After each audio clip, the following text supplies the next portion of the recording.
We've had the most amazing relationship, in my opinion, for two brothers over the years that have really been a great working relationship as well as a family relationship.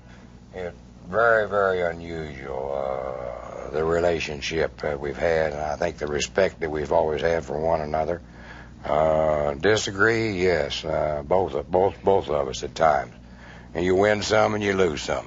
But after it's over with, we just go on down the road and what decision was made, and that was it.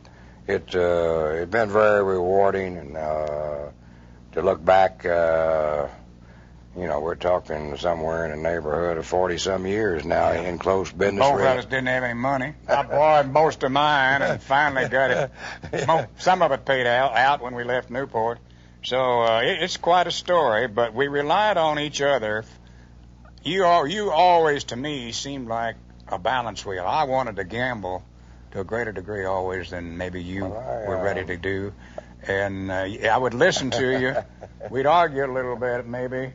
But once we decided we were going to go or not go, well, we were both together. And I think that was something that we can be awfully proud of. I couldn't afford to pay you, but I said, Bud, if you'll come in and help me or I want to learn the business for a while, I'll pay you 35 cents an hour. No, it wasn't that much. Wasn't it that much? I don't think it's that much. Maybe I didn't pay you. I think it's $50 a month. $50 a month? And I had subsistence from the government. I think it's 75 maybe or something. Well, it doesn't matter, but what it allowed us to do was when Bud came in, I really had me assistant manager, and he started learning the business.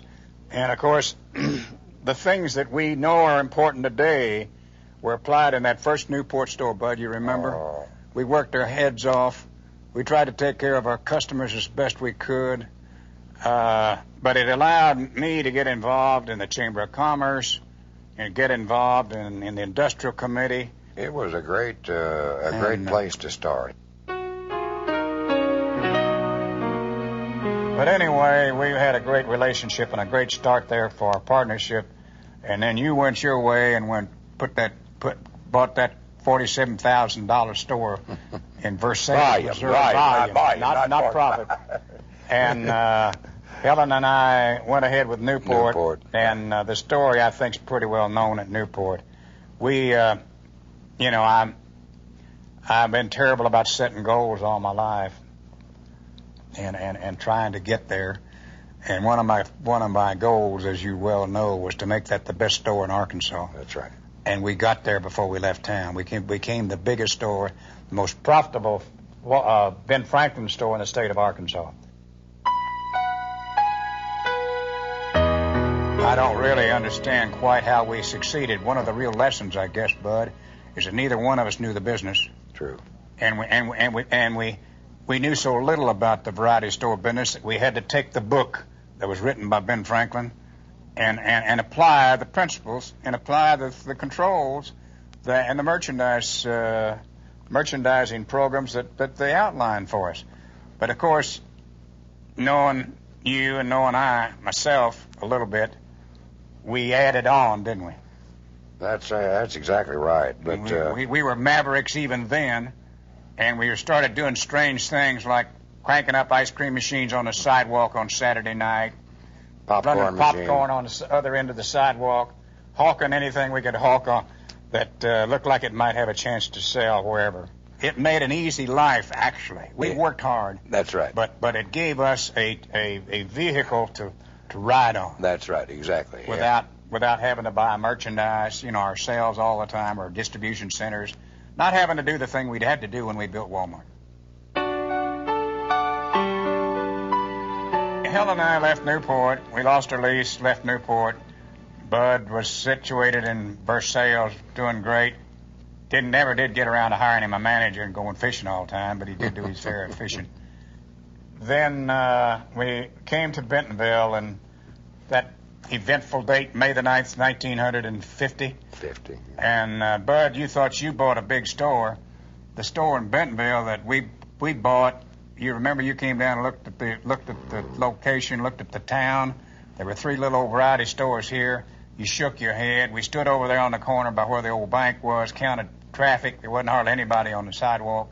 And Mr. Harrison's store did become available. He and his family recommended that they did decide to sell it, but they were only doing $32,000 a year. Isn't that amazing?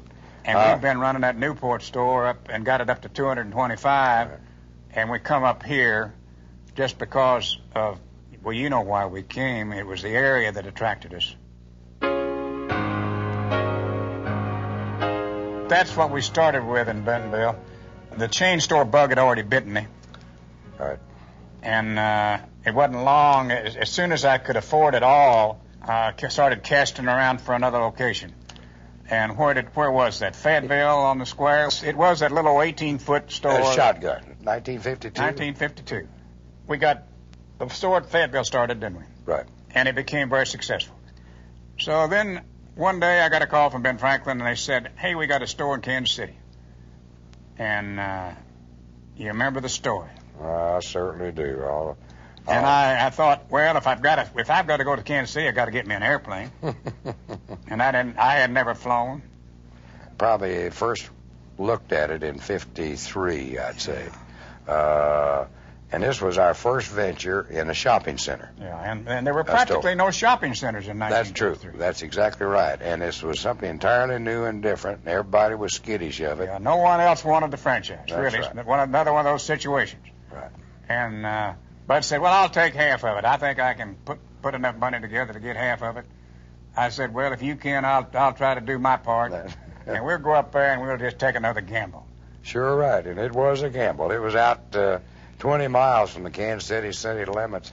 Time we got the store open, well, it was a winner from the day we opened. I mean, it was the best profit store. I know one year it made $30,000, which to us was more money than we'd ever heard or ever dreamed about being able to make out of one store.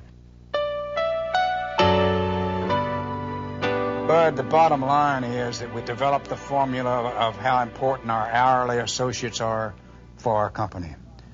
Our company is built on people. The success we've had is because of our people.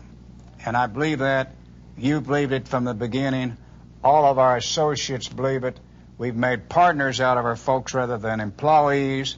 And they know that we've been sincere in trying to share the profits with them. And they, in turn, have worked harder than our competitors.